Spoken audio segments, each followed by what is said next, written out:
Asato masat gamaya tamasho ma jyotir gamaya mrityor maha amrudam gamaya. Om Shanti Shanti Shanti.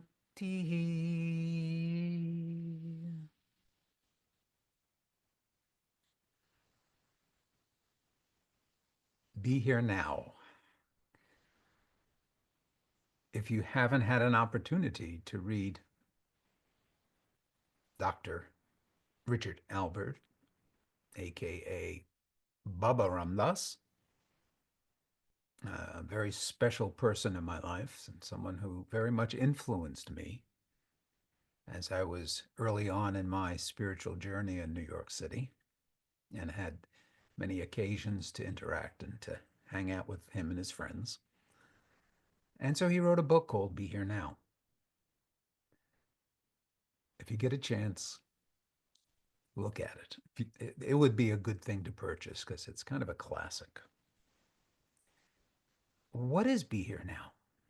What does it mean to be here now? Most of the time in our life, we're experiencing the world from a place of ignorance. Now we have to define ignorance. Ignorance would be the mind not connected to the unified field and not able to get the guidance system that comes when your awareness and your consciousness isn't solely dependent on the things that are coming to it. So be here now is the moment when the mind is not distorting reality.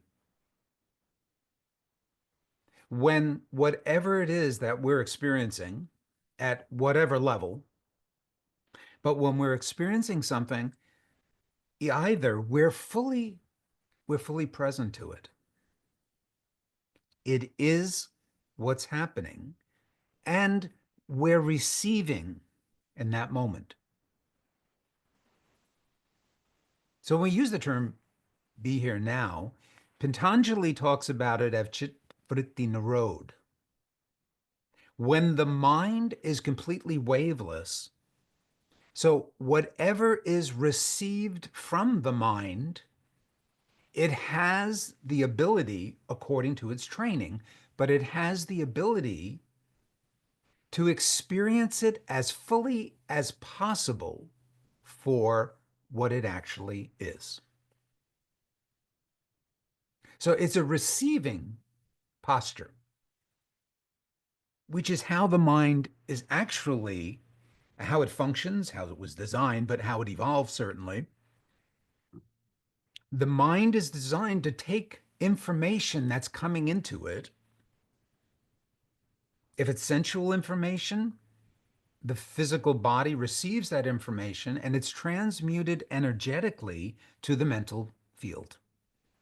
The mind then experiences those data points and makes sense of it, analyzes it, places it in the context of past experiences, and owns it as an experience I am having. Now, that's important. So, be here now is a very receptive and open place where you receive information, the mind then does something with it,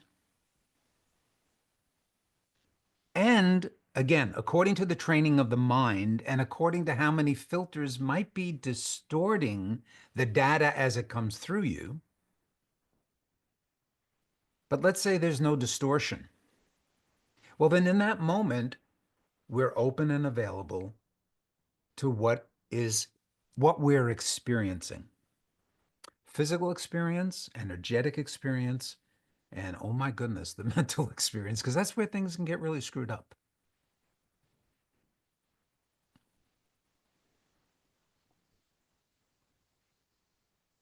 When Ram Dass was talking about Be Here Now, that was really revolutionary for us kids. Well, kids, we were young adults. But we had never really heard of that. We had never heard that from a psychologist, a really intelligent person, someone who experimented a lot with LSD, someone who realized that that drug was a problem if the mind wasn't clear, and so got into meditation, which brought him to the place fine at some time when he realized, oh, I can experience these other states of consciousness on my own. And so he was a meditator. That's when I met him. So I met him after he had gone to India. I think he had been there twice before. And he had come back with these experiences of meditation and with an understanding of how the mind worked.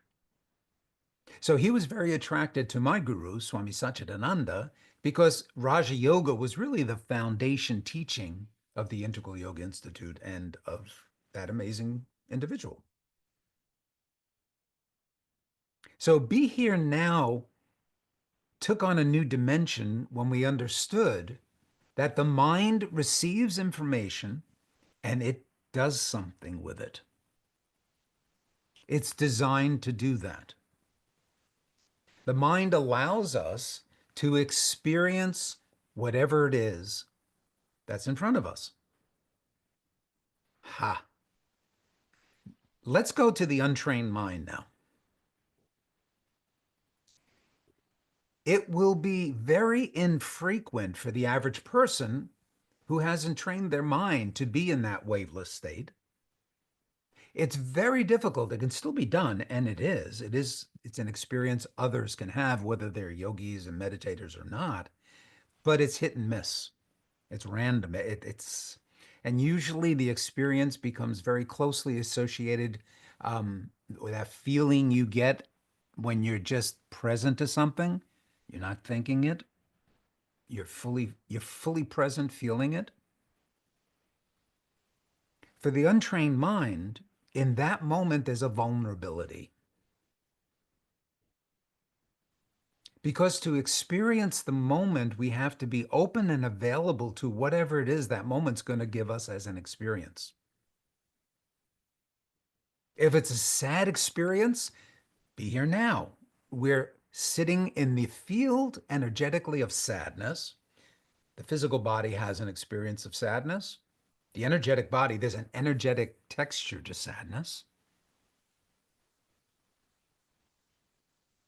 And the mind either associates the sadness with a past trauma, and then when the sadness of that moment happens, the past trauma, or kind of a spin that's still going on in the mind, it then drags the past experience in front of you. So here it is, it might be someone passing and you're feeling sad, but all of a sudden you're grieving. All of a sudden you're feeling this such intense, painful emotion.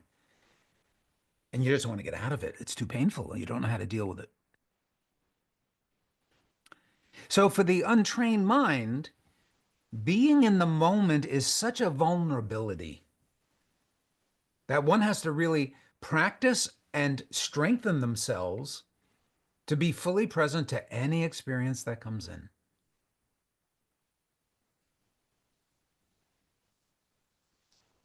So Be Here Now is actually the second sutra in the first book, four books in Raja Yoga.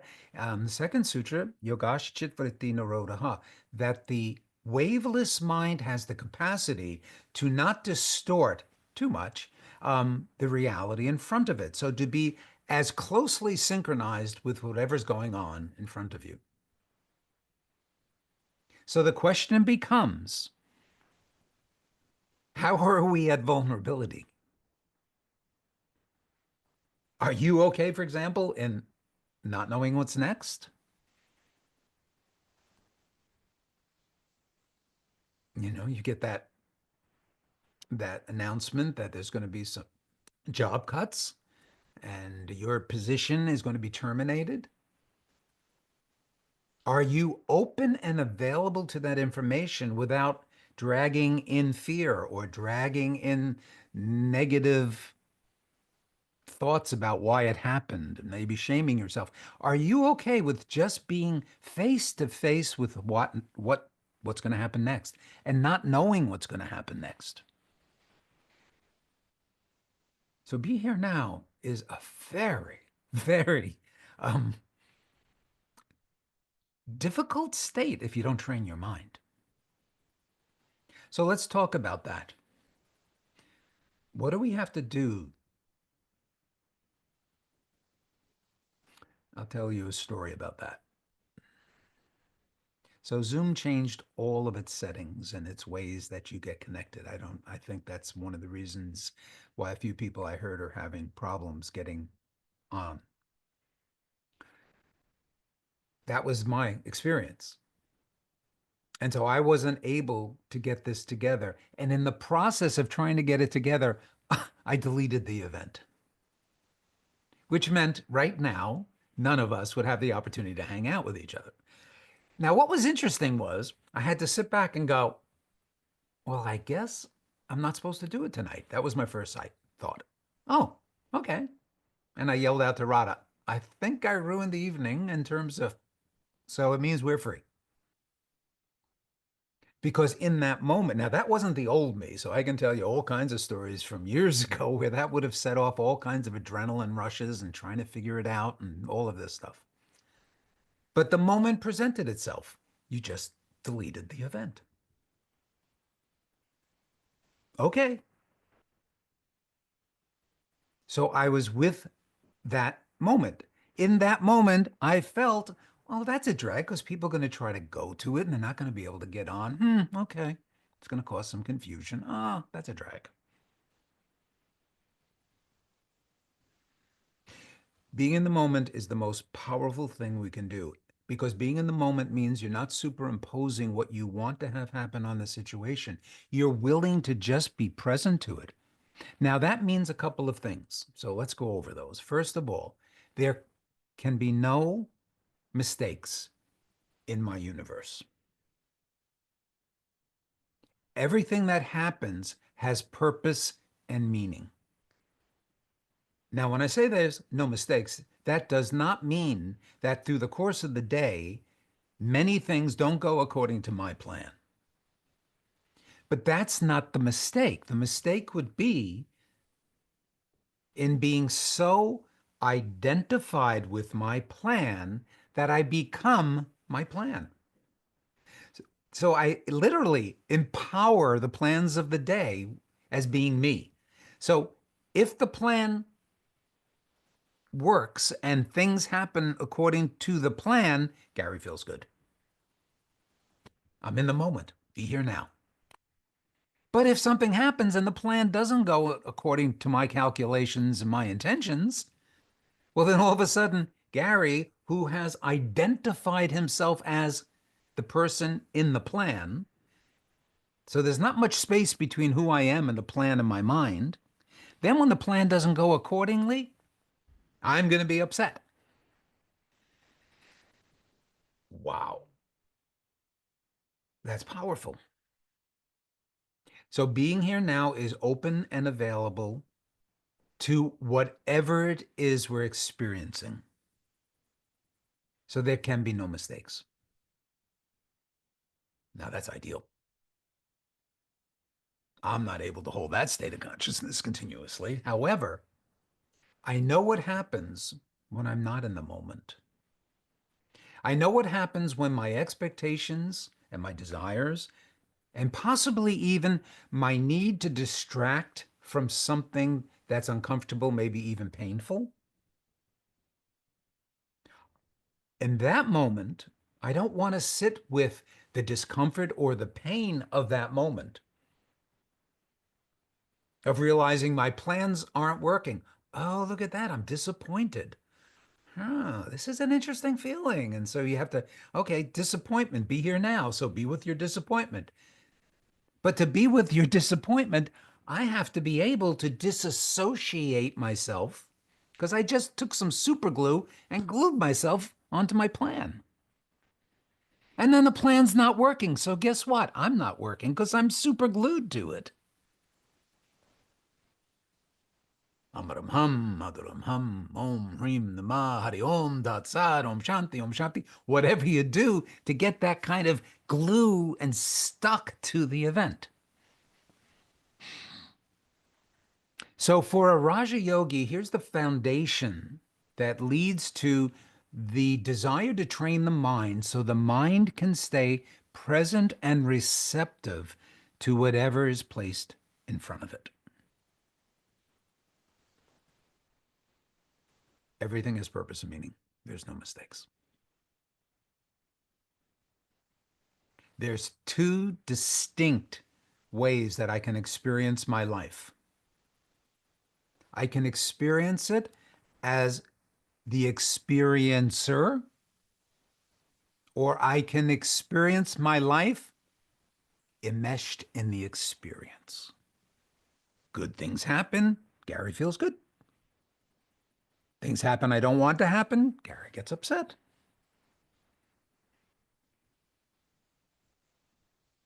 So, are we willing, that would be the question, to start off with the premise that everything has purpose and meaning?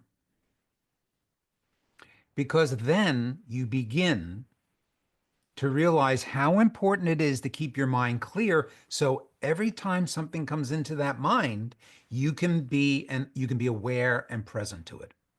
Now, everyone here, I'm sure, can pick an example. Where's my cell phone?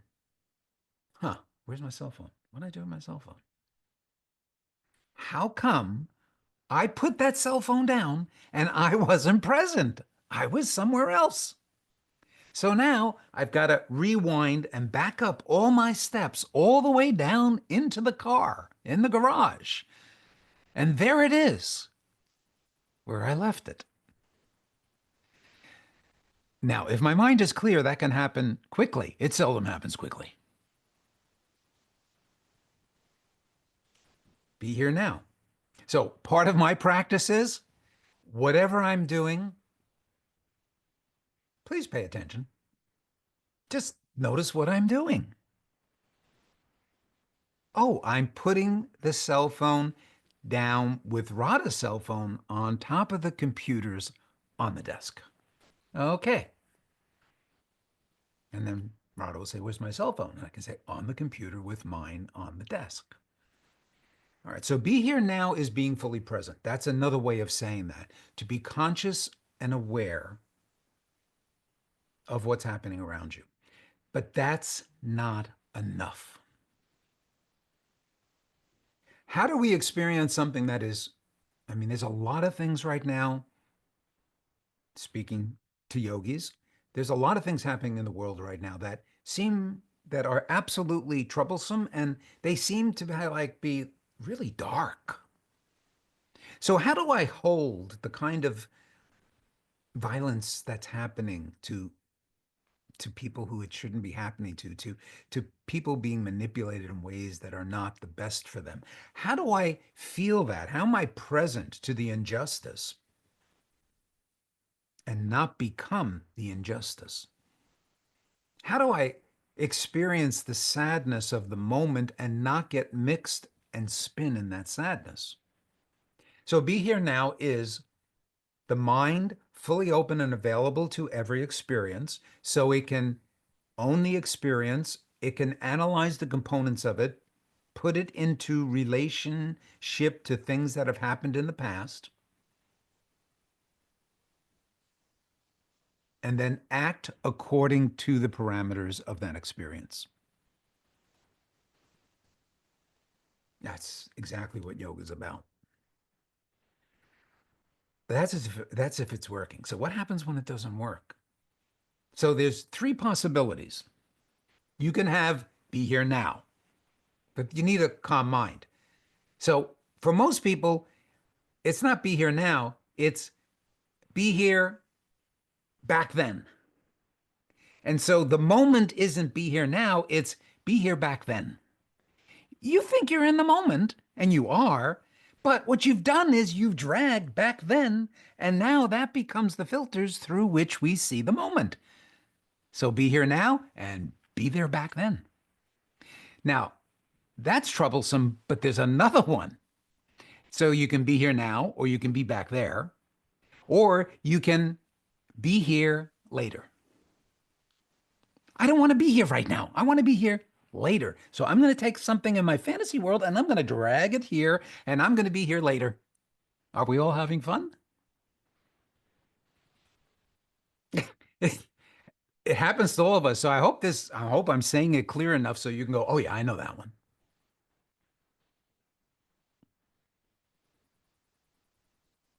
So how can you be here now and have the past support your present being here now? Or how can you have plans for the future that really enhances and empowers you to be here now so that the now and the now and the now might bring you to the later? That takes patience. It also takes, are you available to experience every single possibility that there is? Are you willing to experience it without becoming mixed in it? So, two states of consciousness.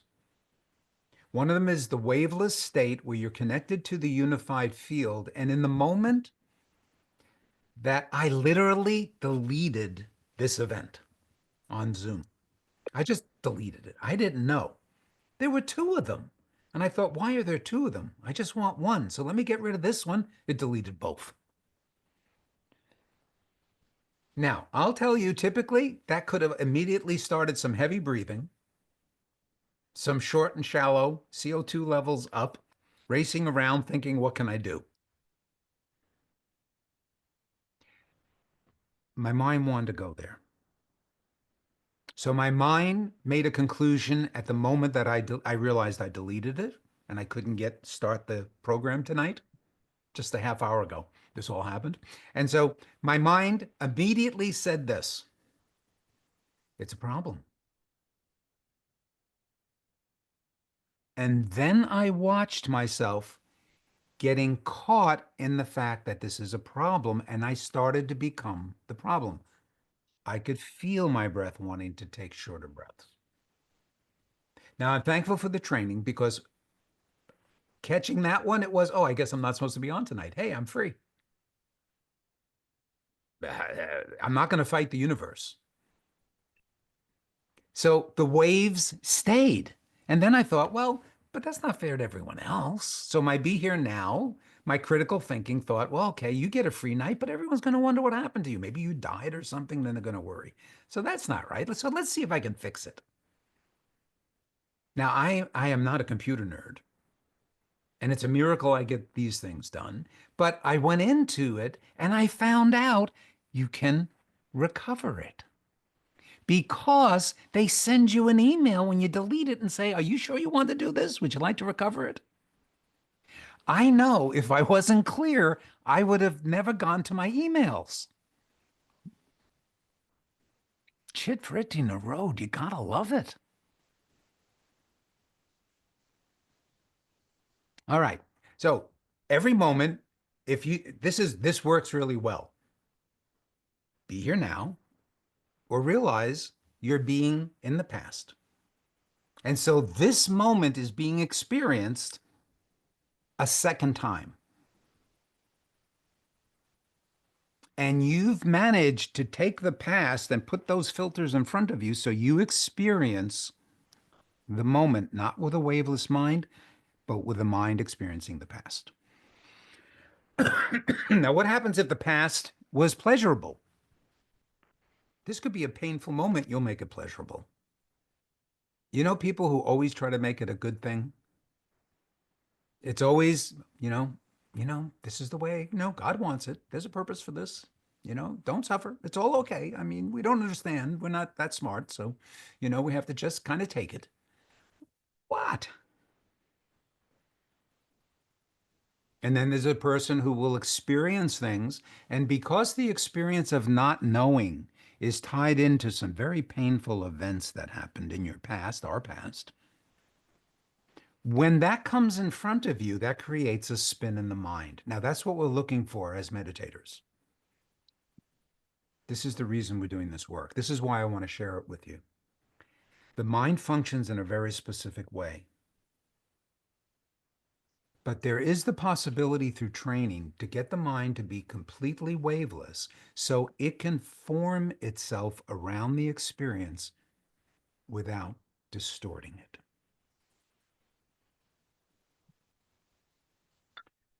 That means we have to understand how the mind connects to objects in our experiential world. So when we experience something, and I'll use the physical, so I'm looking at the screen. So as I'm experiencing your faces, that information is coming through the energetic field. So my eyes, brain, vibrating chronically goes to the mind receives it, and my mind creates a duplicate image of this event that's in front of me.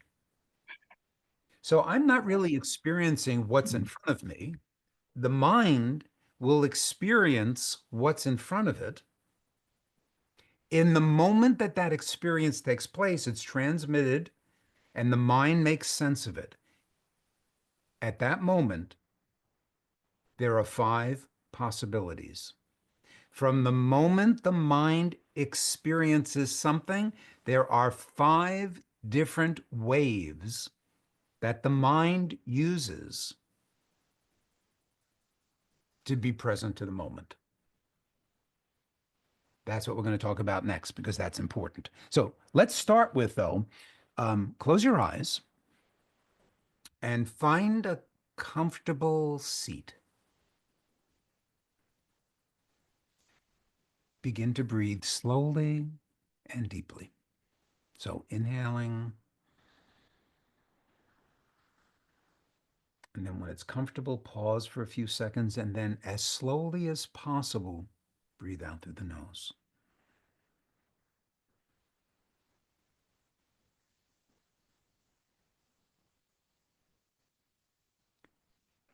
The manner in which you take in oxygen, burn the oxygen, get energy from it, and then exhale the byproduct, the carbon dioxide. The manner in which you breathe in and breathe out determines the state of your mind.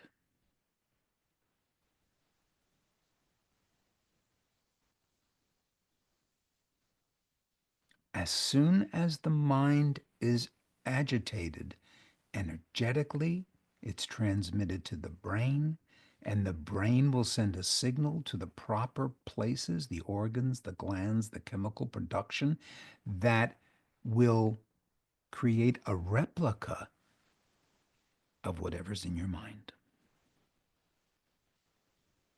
So when you take control of your breath, be aware that with practice, you are now right at the point where you can determine your state of mind. And once again, what we're going for, chitta vritti nirodha. When the waves in the mind level off, when you're not trying to understand, but you're just present to the experience, the mind has to be waveless, no thinking. So your breath, the long exhalations,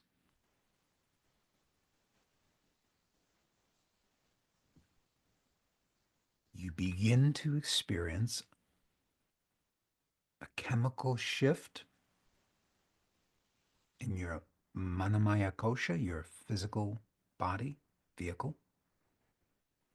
The brain then isn't processing information, so it goes quiet. quiet brain, more alkalinity in your body. The breath becomes a little shallow and comfortable. You don't need a lot of oxygen. There's a lot of activity. And the prana, your pranamaya kosha, your energetic body now begins to open, to get stimulated, and more of those channels are present. Now, everyone, as you do this, pay attention to this next point. The mind is not processing information, it becomes waveless.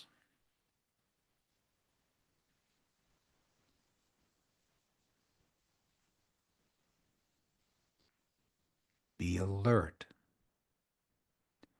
Pay attention to this moment of wavelessness, because many people fall asleep when the mind is not processing external events or internal within the mind thinking.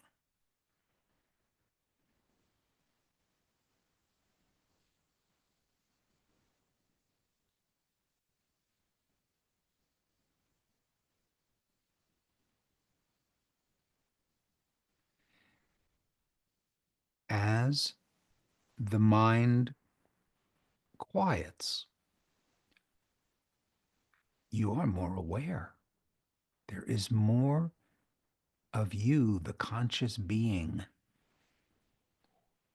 the one who knows your mind is quiet. You're able to, in that moment, reflect. I'm observing this peaceful state within my mind. Therefore, I can't be the mind. I'm the observer. I'm the knower of my thoughts.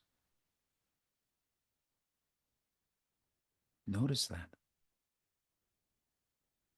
When the mind gets a thought, you're the one who notices the mind is thinking.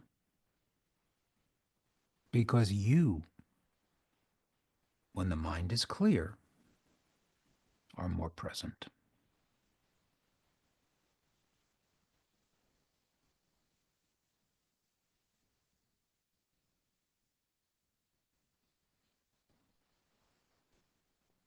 And then there will come a moment when you have a choice.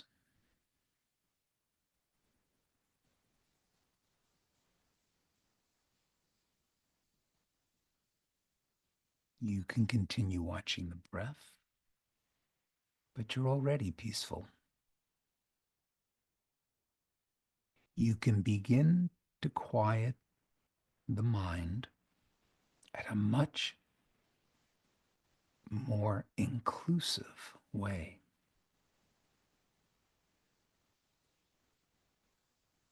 The really heavy waves of the mind are now quiet, but there are subtle waves, even just to listen to my voice.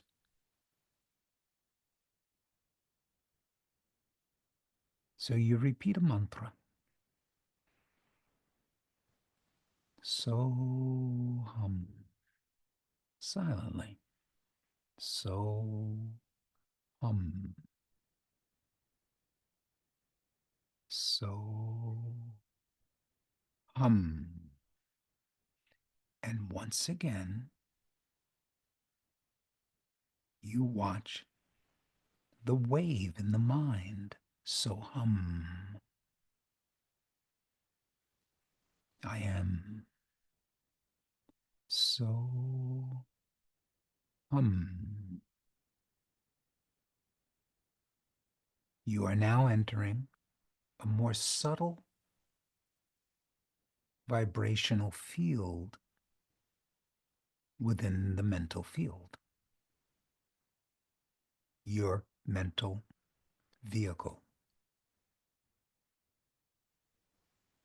If you get caught in a thought, go back to so hum.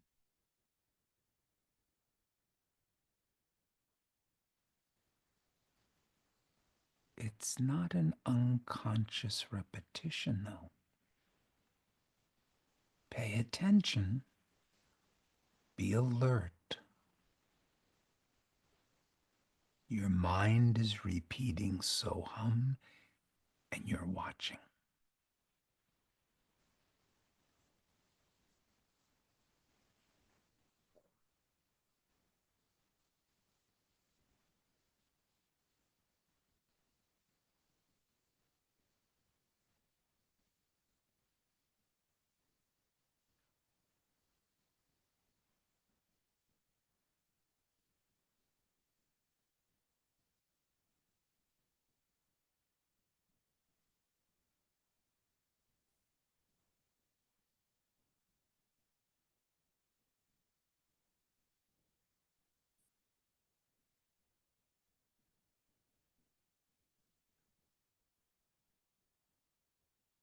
And as you continue with it,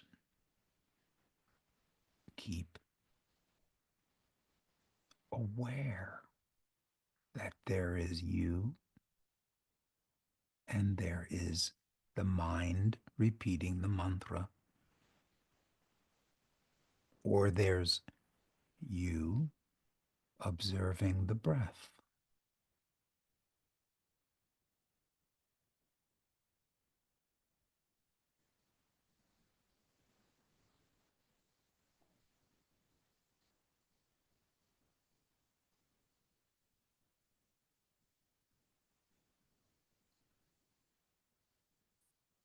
Remaining aware of the present moment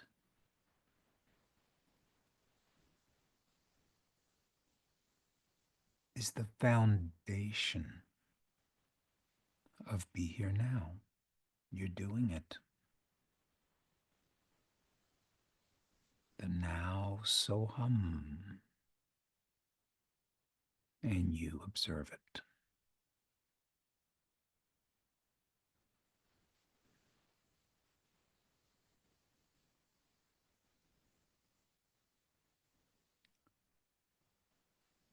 Now, remaining in this dynamic, but yet very still and peaceful place,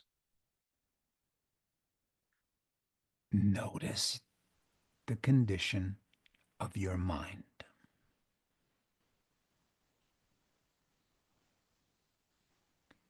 For someone, it might be agitated. Okay, observe the condition of the mind. You're feeling peaceful. Observe the peaceful condition in your mind.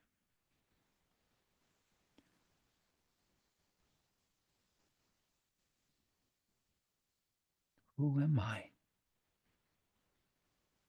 Am I the contents of the mind, Soham? Or am I the observer of the contents in my mind?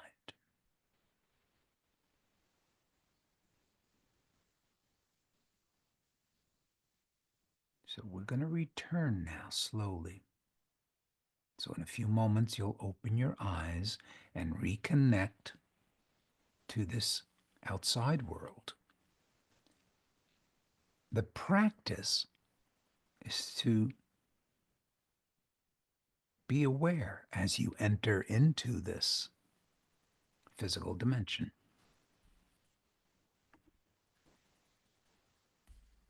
So breathe more deeply now as you return back.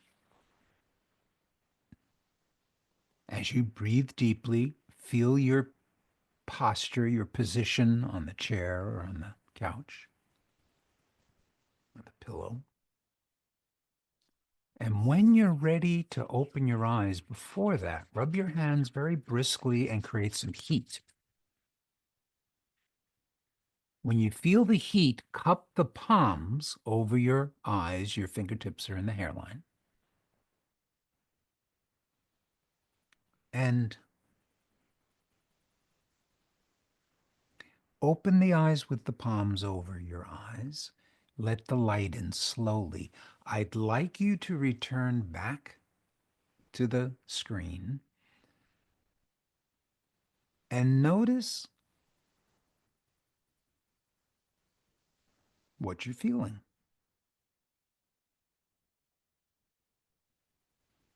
Some of you will be feeling stillness. Well, there's stillness, and then there's the observer of the stillness. Who are you?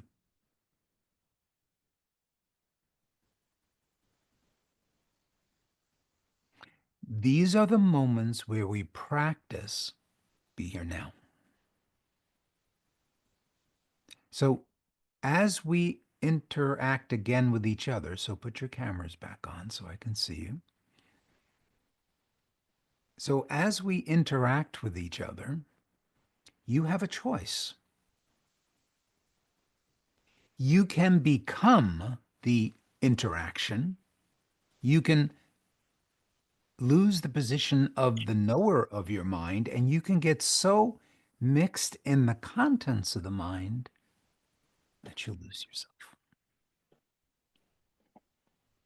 More practice,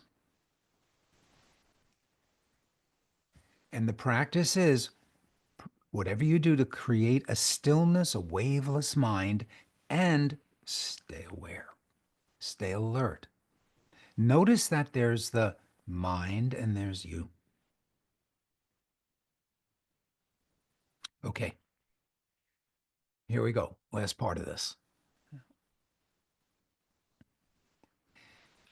The mind has to take information in, right? It absorbs information and then it forms an opinion about that information. It forms a conclusion about it. Or it recognizes it. It puts it in relationship to your survival.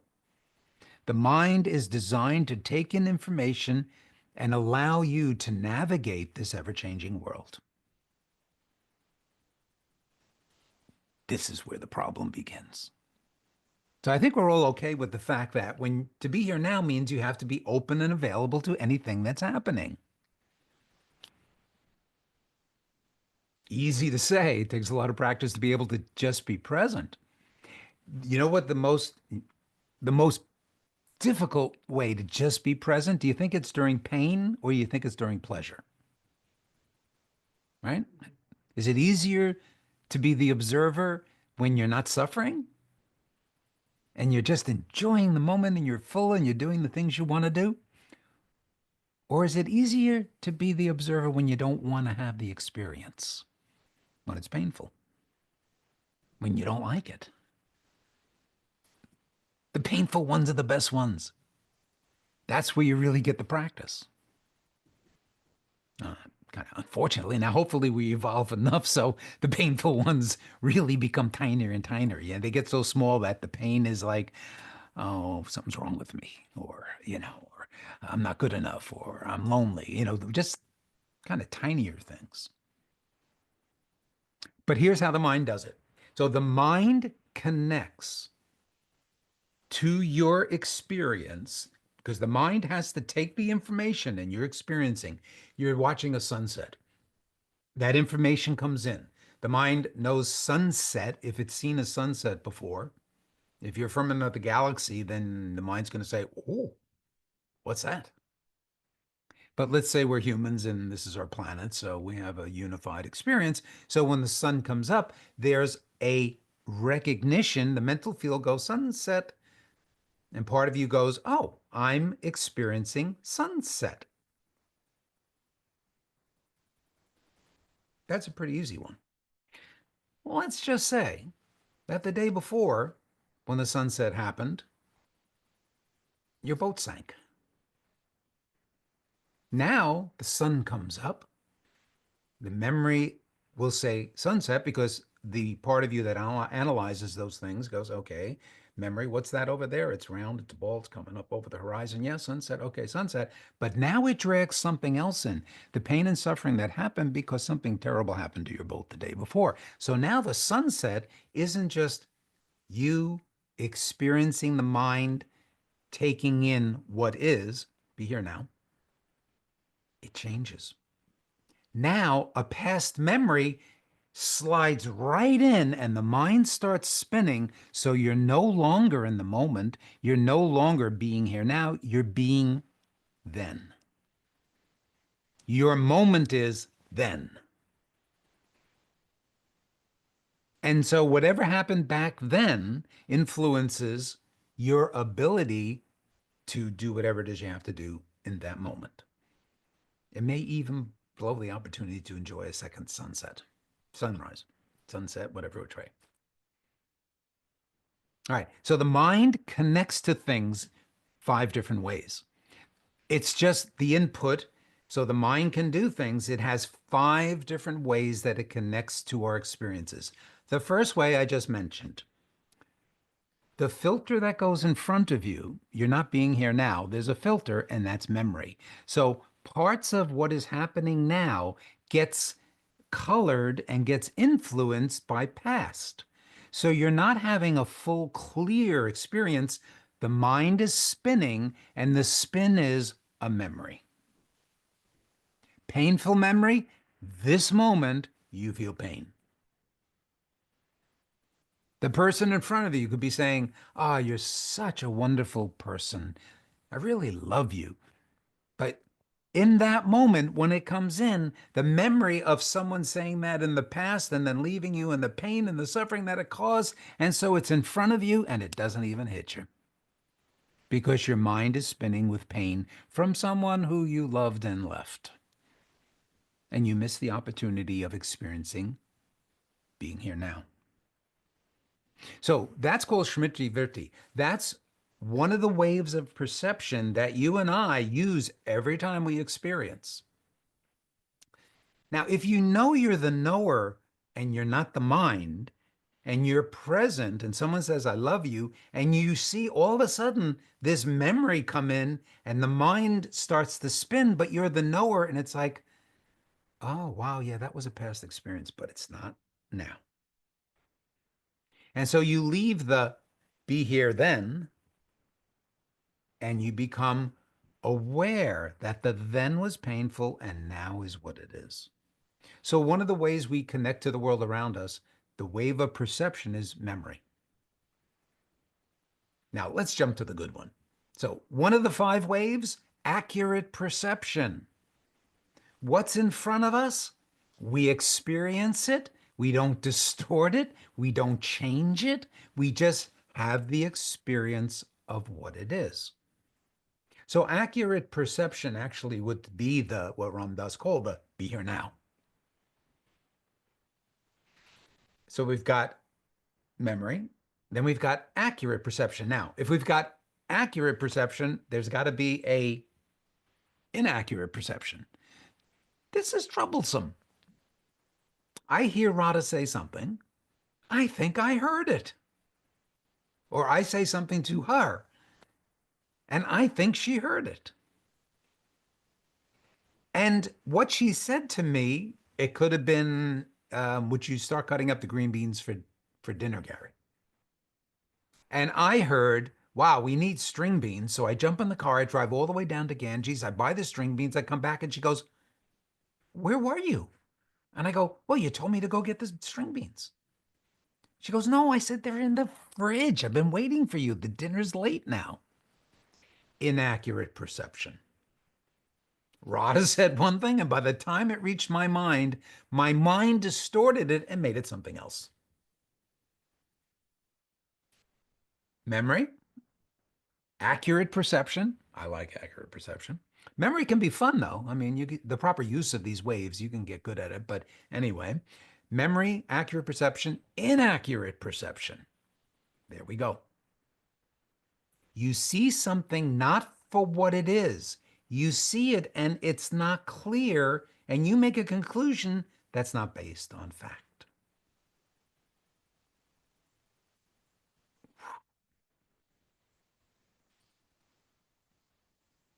Okay. How many we got now? We got memory, accurate, inaccurate. Oh, the next one's really fun. The next one is, you know how I said there's three things? There's be here now, just whatever the moment is. You're receptive, you're open, painful or not painful. You are present. You're the knower of your experience. Your mind is clear enough that it doesn't spin and distort, but rather just experiences it. So there's be here now. Then there's be here then, back then. So you drag the memory into the filter of memory in front of you. Then there comes the next one, to be here later. I don't want to be here now. I want to be here later. I really don't like being here right now because my later is much better. It's called fantasy. So the fourth wave is fantasy. The mind just makes something up. Unicorns. I'm not going to tell my little Brielle, who's now 4 years old, that there's no unicorns. But as an adult, I think we need to know there's no unicorns. So fantasy is when we make up some story that hasn't happened yet and we push it into the future. That means the mind experiences the moment and it's not fully present because there's a filter in front of it that says the moment should be not this, but something I've imagined it should be. So you begin to craft your life in the moment to match your expectations. Yeah, maybe that can work, but it doesn't work really well. So we can experience the moment with the fear, with the filter of memory, or no filters, accurately perceive the situation for what it is. That's when the mind is really humming, right? It's really the knower's present, the mind is clear, everything's working. Doesn't always happen. A little wave in the mind, and the information coming in just gets a spin on it, and it's an inaccurate perception. The one they use in all the sutras is you're afraid of snakes and you're in the woods and you see this thing and it's actually a rope that someone dropped and you think it's a snake and you freak out and run away. Inaccurate perception. It's a rope. And then you fantasize. And the moment is not available for you. So you replace this moment with a fantasy of how it should be in the future. Well, I have no money and things are pretty tight and the rent is due. Yeah, you know what I'll do? I'm going to spend all the money on rent and I'll buy some lottery tickets and then I'll have enough on my rent for the rest of my life. I'm going to be okay. Yay, let's go spend the rent check on that. Fantasy. All right, we got four. Now the fifth one, and I say it the fifth one for last because this was my life as a child in school. It's a wave of no thing. It's an empty wave. It's a wave. It's a thought, but there's no content to it. How many of us, either now, because it happens to me now too, but as children, we just space out. I've told the story many times, but my mother told me that when I was 2 years old, she would come in almost every night, and I'd have opened the window in my bedroom, and I'd be staring up at the stars. I don't remember doing that, and I was blank, a wave of nothing. It actually happens to many people many times during the day because it's one of the five ways that the mind connects to things. You know the old saying, what are you thinking? And what do you say? Nothing. I say it a lot. Rhoda will say to me, what are you thinking? Because I'm contemplative or we're sitting in the morning and she'll say, what are you thinking? And my answer very often is, oh, nothing. Five different ways that we use our mind to connect to our world.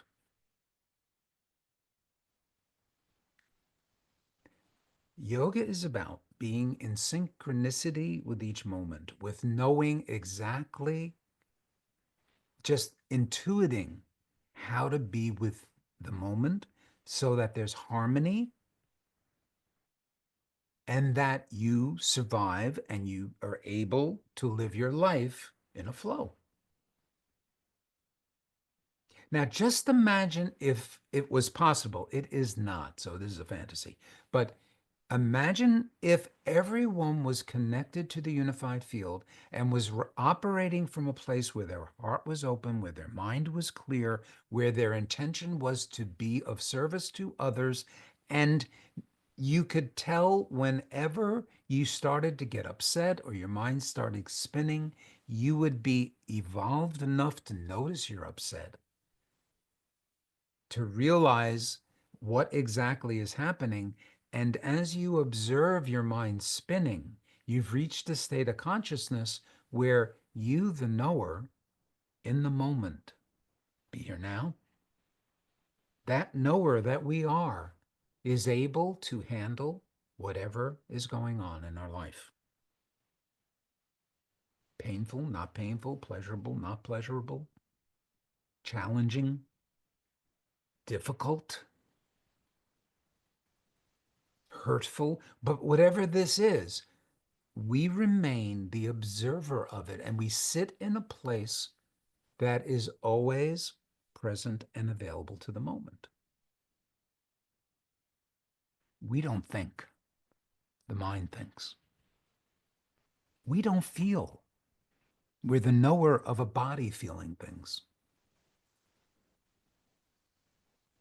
I'm going to make a big leap here. I'm not this mind. I have it, but I'm not it. If for any moment I think I'm the contents of the mind, I'm no longer in the moment I'm thinking. And you cannot think and be present fully to the moment at the same time. Thinking takes you away. So our goal is to be able to sit so comfortably in ourselves that we can tell when we're inaccurately perceiving something. Hey, hon, I just heard you say you want me to drive to town and get those string beans. No, no, no, babe, I don't want you to do that. No, what I said was the string beans are in the fridge. What'd you hear me say? And I go, oh, the string beans in the fridge. Boy, I'm glad I got that clear. Otherwise, I've been driving into town.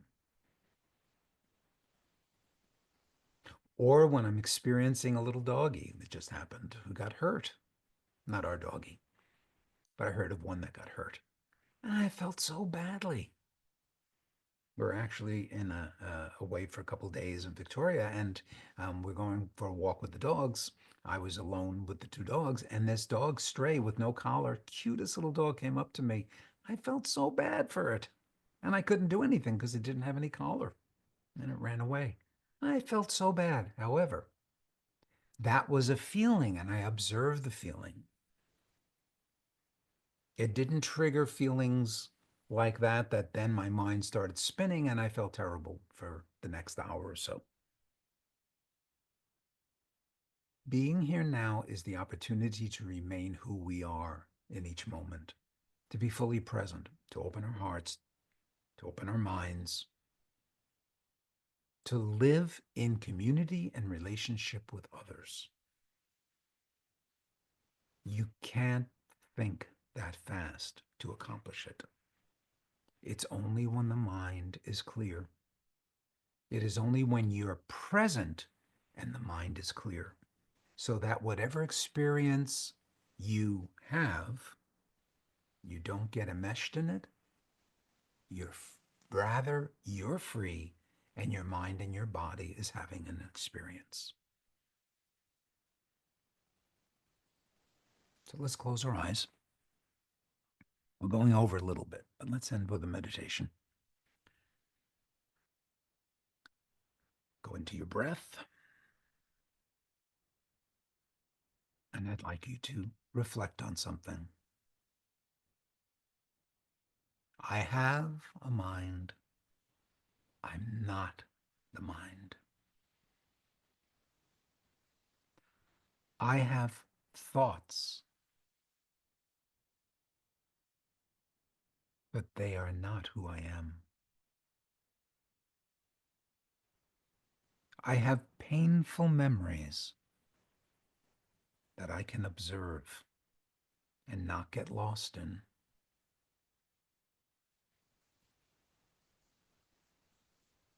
I am present when my mind starts spinning and I try so hard to make the moment something other than it is. I am.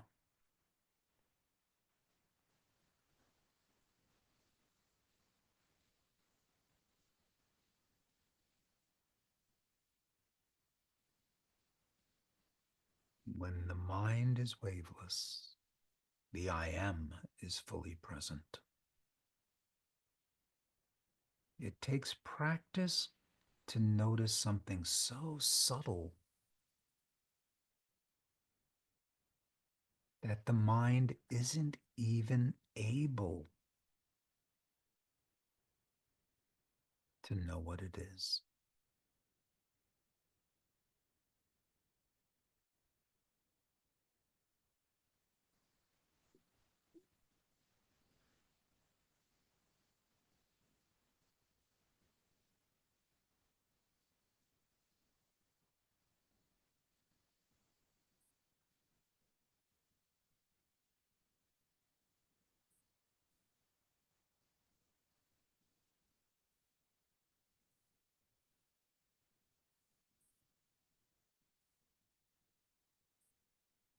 I am has no beginning.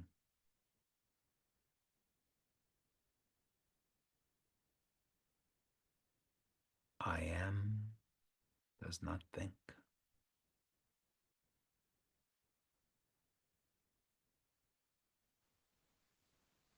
I am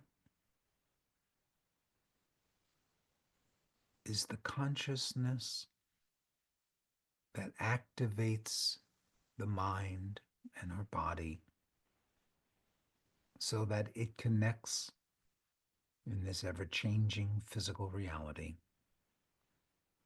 but never loses its, its position of being untouched by the mind and the world.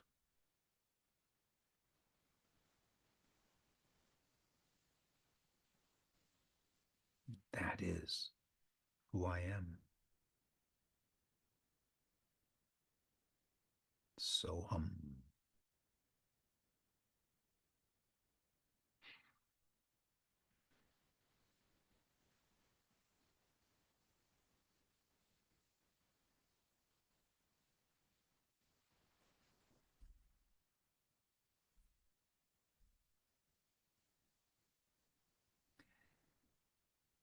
And now returning back from that, I am with it a refreshed understanding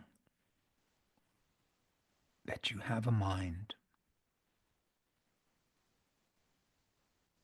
and properly trained, that mind will allow you to be here each moment of your life, aware and conscious.